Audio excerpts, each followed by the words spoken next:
Hello, a very good evening to you and welcome along to Destination Insight.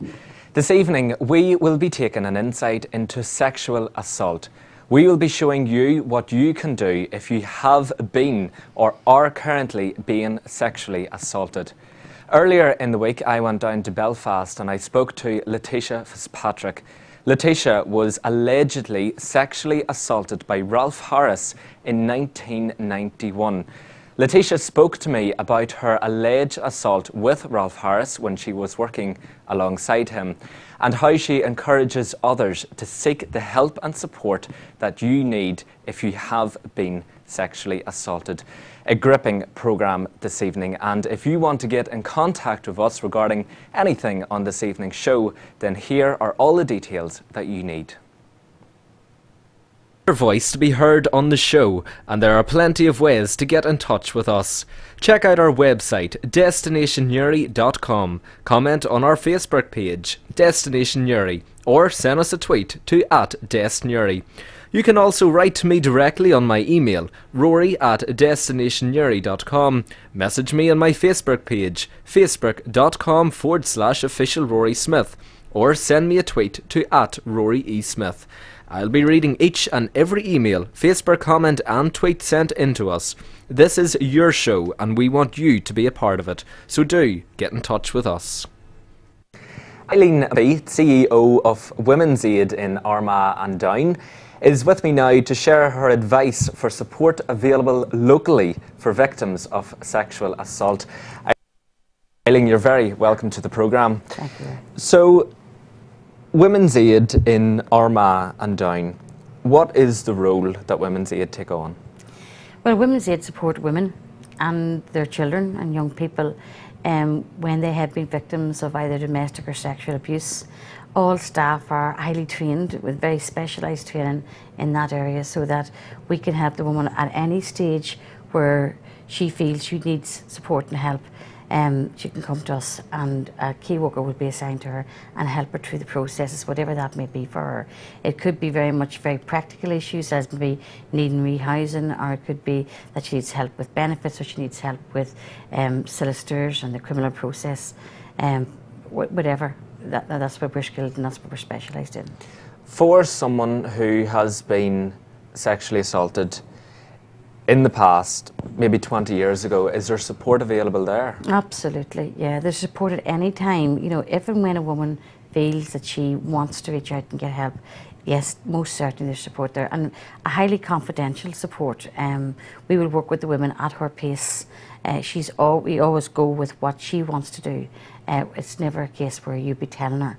It's always helping her to make her own decisions, helping her to step back a bit and see what other options are, and then decide which option is the best for her.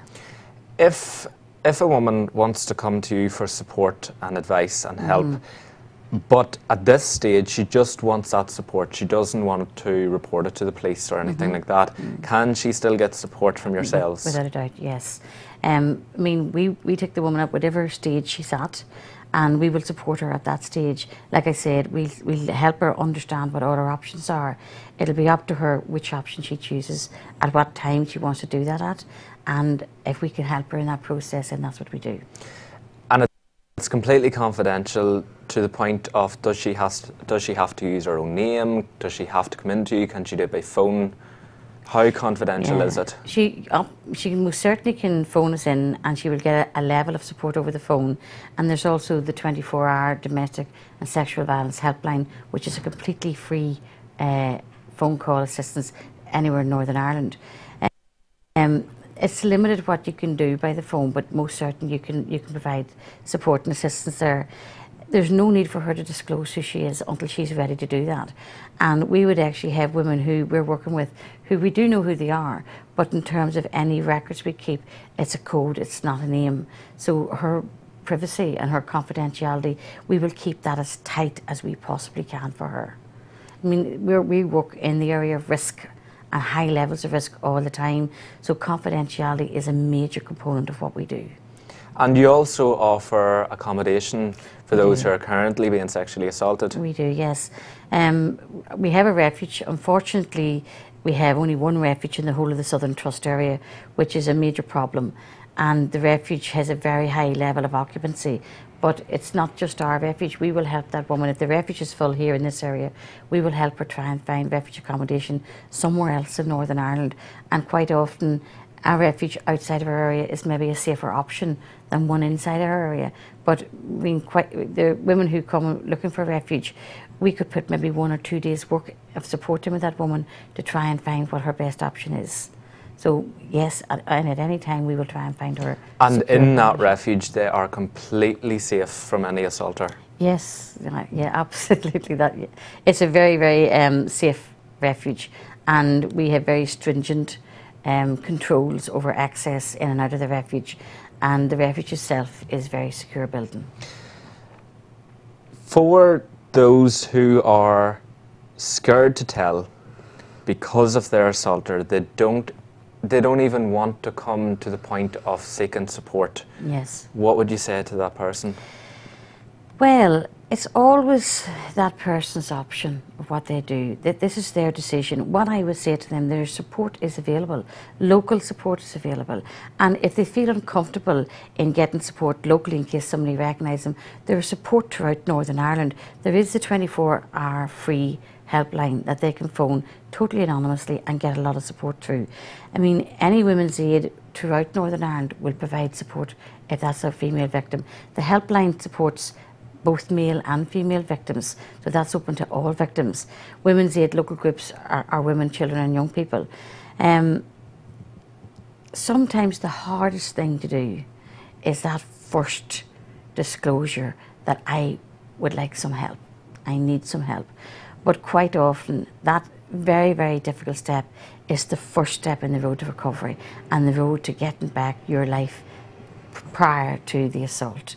So whilst it's a very, very difficult and it takes quite a bit of courage for someone to do it, I would really urgently say to somebody, if you've had an experience of sexual assault, the sooner that you can get support and help, the sooner you're going to be able to aid your own recovery. And it becomes easier after that first step, after that fear, you've got over that, you've got over the courage.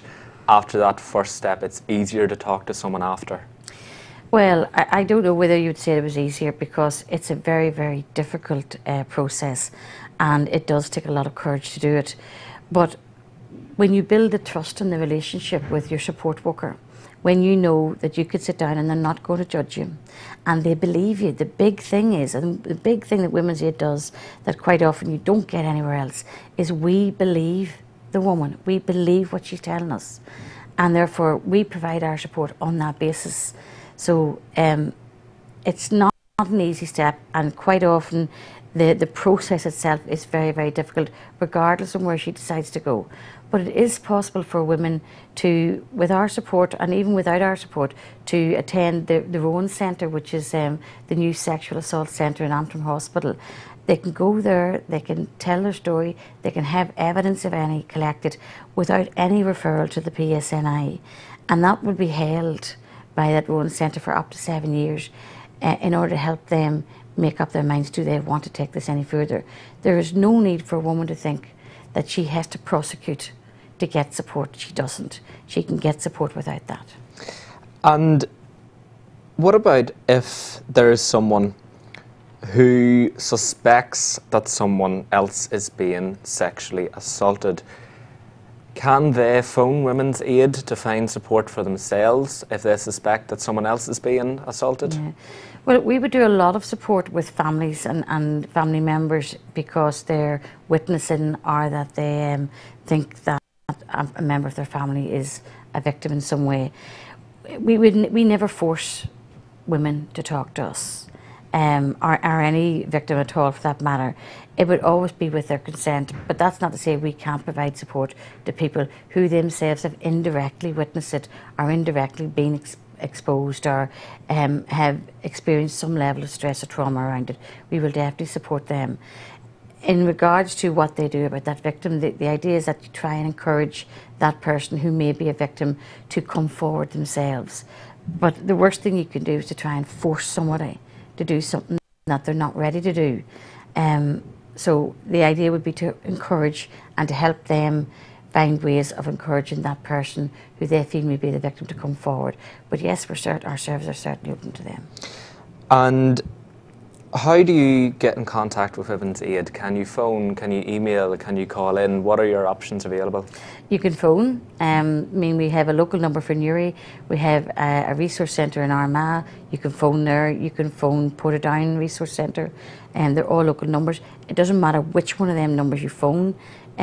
You would be put through to the right person. Like I say, the helpline number is free. You just go onto the internet, you find all of them numbers.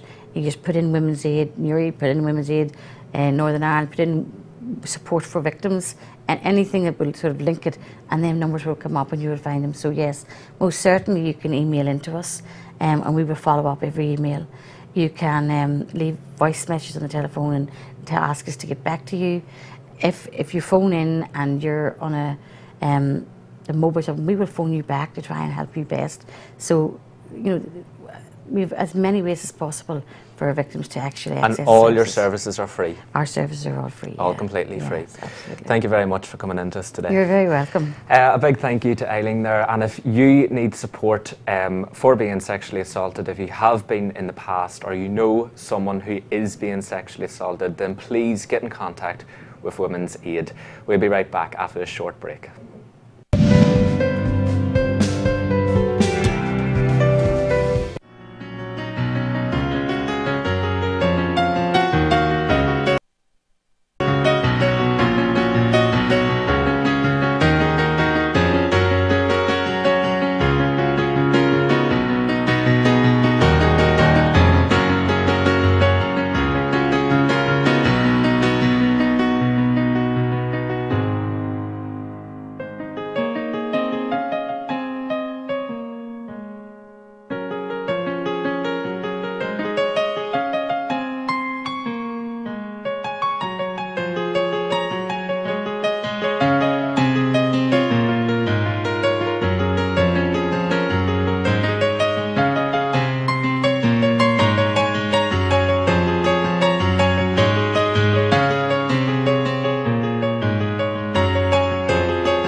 Your voice to be heard on the show, and there are plenty of ways to get in touch with us.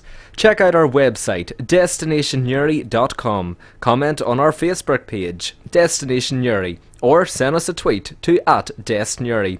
You can also write to me directly on my email, rory@destinationnewry.com, message me on my Facebook page, facebook.com/official Rory Smith, or send me a tweet to @RoryESmith. I'll be reading each and every email, Facebook comment and tweet sent into us. This is your show and we want you to be a part of it, so do get in touch with us.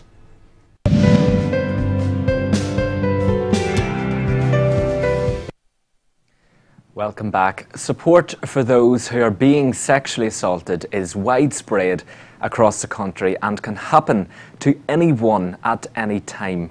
We take an insight into sexual assault right here in Northern Ireland. Rape and sexual assault affects people of all ages, both male and female. A sexual assault can happen to anyone and is never the fault of the victim.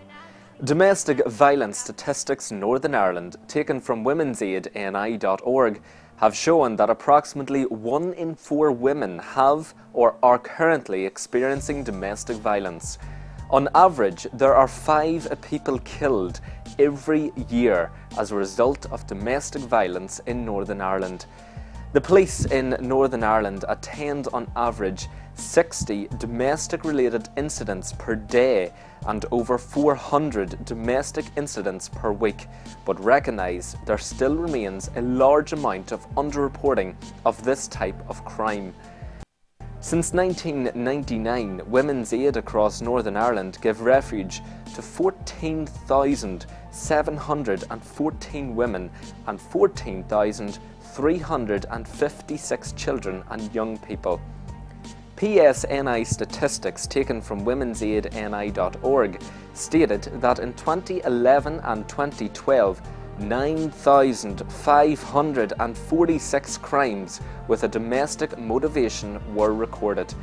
In the same year, the PSNI responded to a domestic incident every 23 minutes, and there was approximately one domestic crime every 60 minutes in Northern Ireland.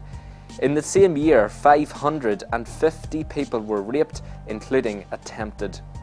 You must remember that there are options available to you, and you are not alone. You do not have to report it to the police if you do not want to. Here are your options if you have been in this situation.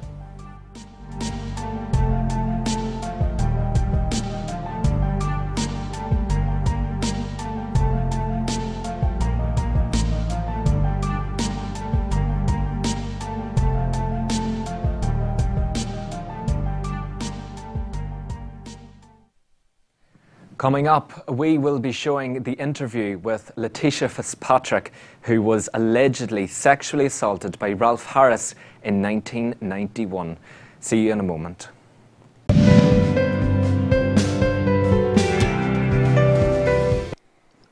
We're a digital solution company with our headquarters in Ireland. We have, with colleagues in the United States, in Hungary and in India, developed what we believe to be the most cost-effective, the most simple to implement digital signage solution for every type of business that wants to increase sales and add to the quality of experience for their customer and their audience.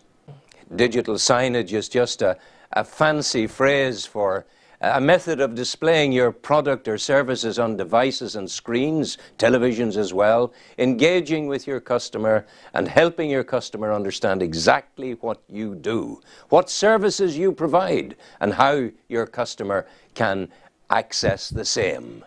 And it all happens through the simplicity of this little box. If you're a retail business anywhere in the world, contact us and get a free digital signage trial. Now, to see how we power local internet television, please go to the aboutdestinationuri.com channel.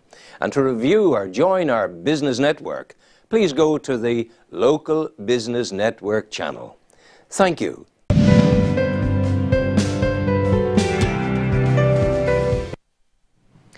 Welcome back. Letitia Fitzpatrick was allegedly sexually assaulted by Ralph Harris in 1991 when she was working alongside him in Belfast.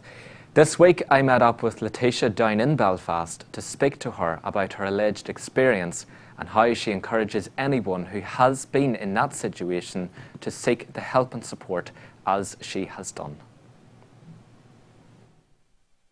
So Letitia, in 1991 you were allegedly assaulted by Ralph Harris in Belfast. So before I want to talk to you about what exactly happened, I want to be brought back to the day that it happened. Thinking back to working with Ralph Harris as you did on that day, thinking back, was there any signs at all that this was in the nature of Ralph Harris? No. I arrived at the Shankill Road Leisure Centre. He was there doing an art class with children. It was during the Troubles. We didn't have very many celebrities coming here. And I was sent there for the BBC as a journalist to do a nice, happy story about celebrity Ralph Harris, household name, everybody's favourite uncle, artist, comedian, singer, entertainer, coming to Belfast, to the Shankill, Strife-Tone area, to meet local children and show them how to paint. And so it was a lovely story, and I went up with my cameraman. I met him. He was very pleasant. He painted. We filmed him painting. We've then interviewed him, and we interviewed children. And then we went outside into the sunshine. My cameraman was packing the gear away. Children were playing around, and I was chatting to Rolf Harris just to say goodbye because the car wasn't quite ready. And I asked him, did he have children? And he said yes, he had one daughter, Bindi. And I said, I have children. I was married with 2 children, a little boy and a girl, 2 and 1. And then I said, I actually went to see you in concert as a child. I was 8 and my parents took me to see you in the Whitla Hall, and you sang 2 Little Boys, which was top of the charts. And I said, that was my first concert. And he said, oh, you poor thing. And we had a laugh. And that was it. There was nothing untoward. He wasn't flirtatious in any way. He didn't act inappropriately with any of the children. I had no idea that he was a paedophile. And I thanked him very much for doing the interview, and I said goodbye. And without warning, he grabbed my face in his hands, pulled me towards him, and forced his tongue into my mouth. And then he pulled away, turned on his heel, and walked away. I just stood there shocked. I felt stunned, I felt disgusted, I felt ashamed, even though I hadn't done anything wrong. I just wanted to get away. I looked around to check if any of the children had seen what had happened. Happily, none of them seemed to have noticed, and I was just creeped out. You know, I just thought, what a dirty old man, how perverted. That's disgusting. He was 61 and I was 29. Why did you think that you felt ashamed whenever you hadn't done anything wrong? Because I felt dirty. I'd felt invaded and violated, and I just wanted to get away from him. It was really personal. He'd walked away. Do you regret not confronting him? No, because I wanted to get away from him. And if I'd confronted him, then the children would have known about it, and it would have been a whole, you know, a horrible, and I'm sure he would have denied it. I mean, he denied far more serious things than he did to me. So I got into the car, and I went back to, I didn't tell the cameraman, I went back to work. I cut the story, I didn't tell anybody in the BBC. And the reason I didn't confront him or take a case was, it wasn't because he was famous. It was because it was 1991 and there were 100 people being murdered in Northern Ireland every year. There were bombs going off. People were being shot. People were being maimed. And if I'd gone to the police and said, this man, who happens to be an entertainer called Rolf Harris, grabbed me after I'd done a story about him, and we met professionally. It was the middle of the day, and he grabbed me and forced his tongue into my mouth. I want you to bring him back from England. I wanted you to take a case. I want legal aid, or I want to pay. I want to get a solicitor. I want this brought to court.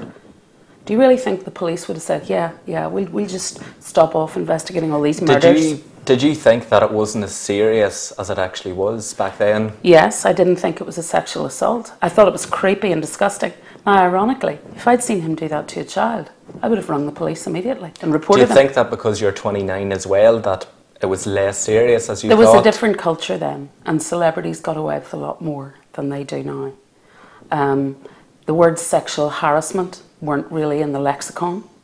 You know, there used to be in the industry I worked in, and still do. At that time, there was one particular cameraman who used to grope women reporters all the time and laugh about it, and it was seen as a bit of a joke. Until some English reporters came over, women English reporters, and they said, this is completely unacceptable. This is sexual harassment. So, you know, there was a different culture then.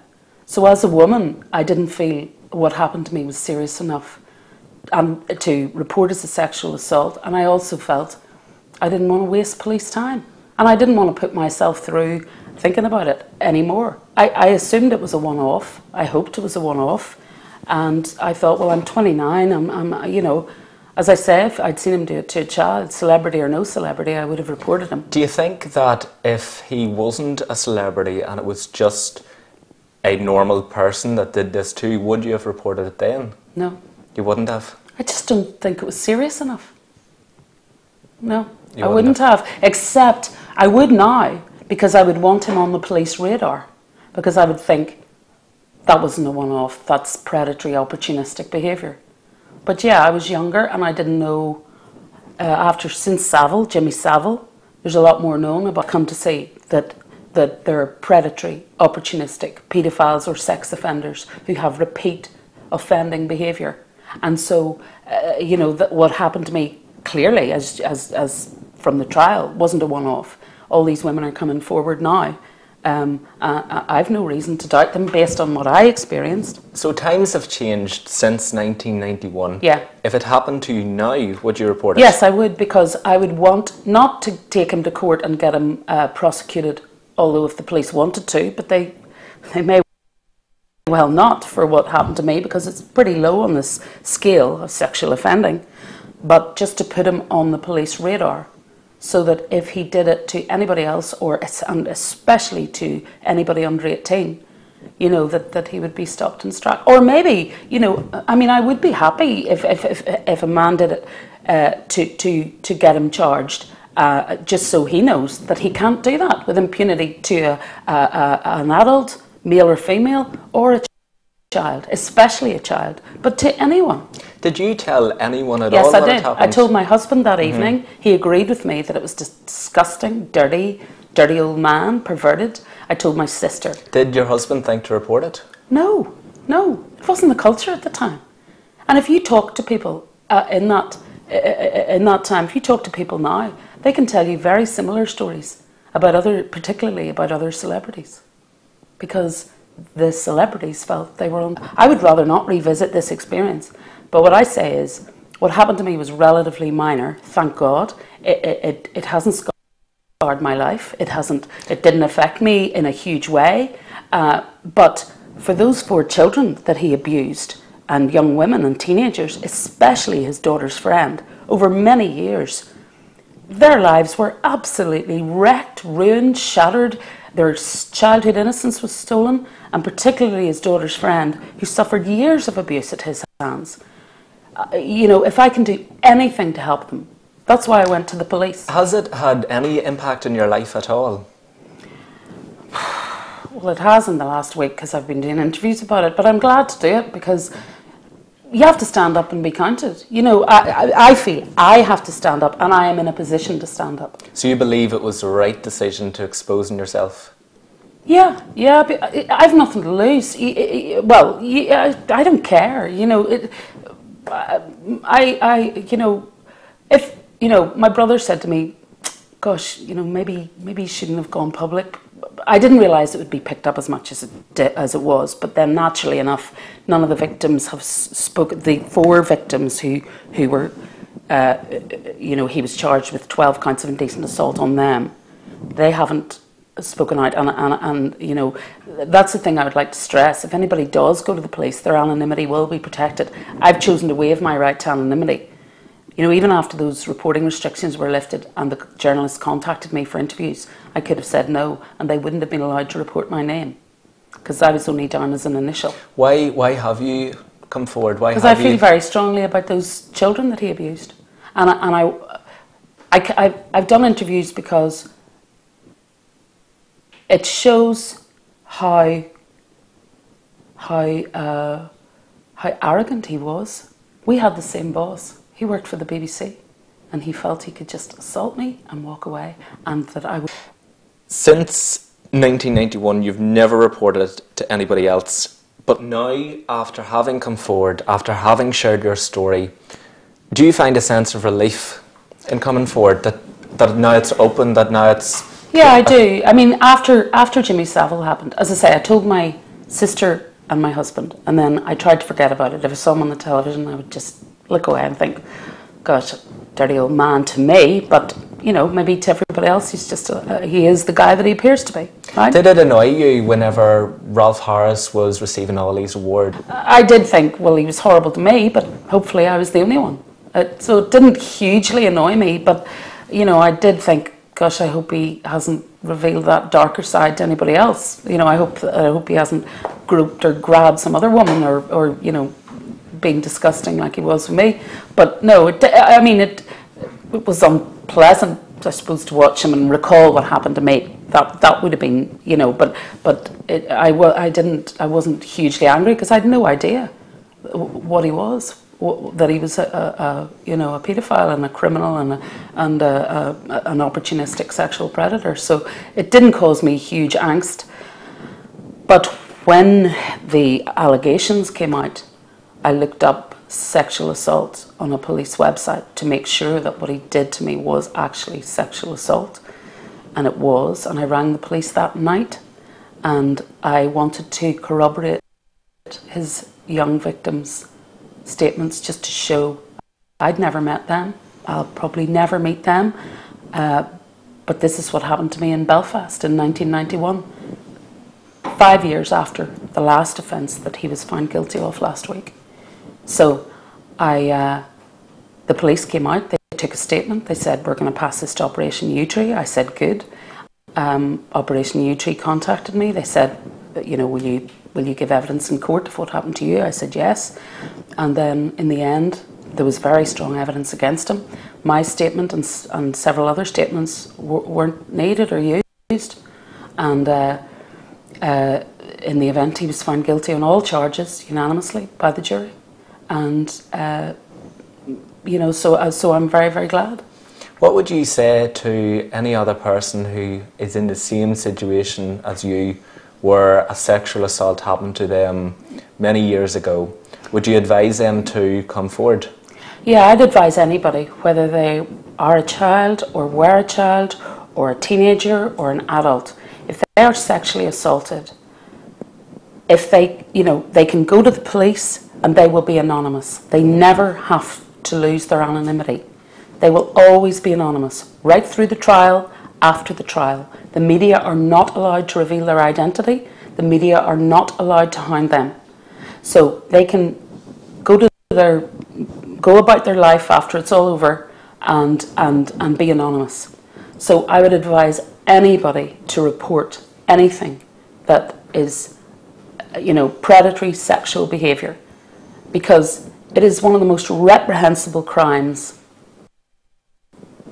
that you can commit, and the sentences reflect it, and the abhorrence of society as a whole reflect it, and the guidelines that are increasing to protect children. So I would say report anything like that that happens or that you see happening, you hear of happening to a child, because you will, or an adult, because you will put that person on the police radar. They'll be able to check if there's been anything before, whether the person has been accused and maybe got off, or there have been question marks, or they're maybe not allowed, you know, unsupervised contact with children or whatever. So I would say put them on the police radar, and then if you can't bear to do that right away, get counsel. As I say, I have given interviews. I'm relieved that Rolf Harris has been caught, has been tried, and has been found guilty. It's unpleasant for me to recall what happened to me, but it's a very small price to pay to enable other people to speak, even if they're not able to go to the police, but maybe they'll get counselling or whatever, and to lift the lid on this behaviour, because Jimmy Savile went to his grave with hundreds of victims who weren't reported on, who suffered horrendously, and people did know. People covered up. Other people tried to expose him and couldn't. He was so powerful. And, you know, if I helped in any way to catch alive Jimmy Savile, or if this helps other people to catch someone like Rolf Harris, who used his fame and his fortune to hide, to keep moving, to keep going around the world, to do his engagements around the country, to keep on preying on children, especially his daughter's friend, constantly preying on that poor child from she was 13 years old. And who was going to believe her against the great Rolf Harris, who was family man, everybody's favourite, wholesome family entertainer. I've covered sex abuse trials, and I know victims and survivors of sexual abuse. You can't just shake it off. You can't wake up one day and say that didn't happen, especially if it happens in childhood. So Rolf Harris was sentenced to 5 years and 9 months in prison. Yeah. What is your opinion about the length of time that he has received in prison? Well, the judge was going by the tariffs that existed at the time of the offences in the 70s and 80s. So he was restricted by that. He couldn't give him the sentences that apply today, which are much harsher. Do you think it's long enough? I don't know. I'm not a judge and I'm not a legal expert. I do know this. Rolf Harris may get out in 3 years' time with good behaviour. He's 84 now. He has health problems. He'll be 87 then. Okay, he'll be in with the other sex offenders, so he won't be exposed to violent prisoners who might do him violence. But he'll be in prison for 3 years minimum. And when he gets out, he will be under media scrutiny for the rest of his life. The media will want to know what happens to his fortune, what happens to him, where he goes, where he lives. Does he see his grandchild? Does he have any access to children? He's a very, very, very famous man. He can't go to Australia. Well, he could, I suppose, but he's very well known there as well. So where does he go after he leaves jail? He will be, his life has changed forever by that guilty verdict and by that sentence last week. So his fame, his fortune, well, his fame's over. Who's going to employ him? Who's going to bring Rolf Harris, the convicted paedophile, on television to entertain families? So whether the judge had the leeway to jail him for longer or not, I'm not a lawyer. That's not for me to say. But I know that I feel a huge amount of relief that he's behind bars, that he will have no access to children or young people for 3 years, and at least. And if he gets out, he will be on the sex offenders register, and he will also be the subject of intense media scrutiny for the rest of his life. Thank you. Thank you for talking. Remember, if you or someone you know is being sexually assaulted, then it is vital that you seek the help and support that is out there. And you can do that with confidentiality. There are so many options available to you. You just have to take that very first step. Thank you for watching, and I'll see you next week.